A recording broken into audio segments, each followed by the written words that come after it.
بسم اللہ الرحمن الرحیم۔ اعرج نے حضرت ابو ہریرہ رضی اللہ تعالی عنہ سے روایت کی، کہا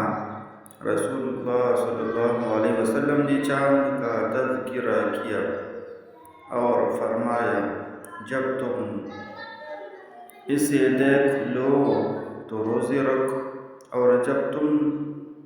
اسے دیکھ لو تو روزہ رکھنا چھوڑ دو،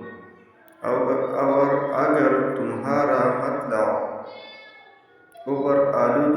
ہو جائے تو 30 دن گنو۔ اور دوسرے حدیث میں ہے، رسول کریم صلی اللہ علیہ وسلم نے فرمایا، اگر کوئی شخص جھوٹ بولنا اور دغا بازی کرنا روزے رکھ کر بھی نہ چھوڑے تو اللہ تعالیٰ کو اس کی کوئی ضرورت نہیں کہ وہ اپنا کھانا پینا چھوڑ دے۔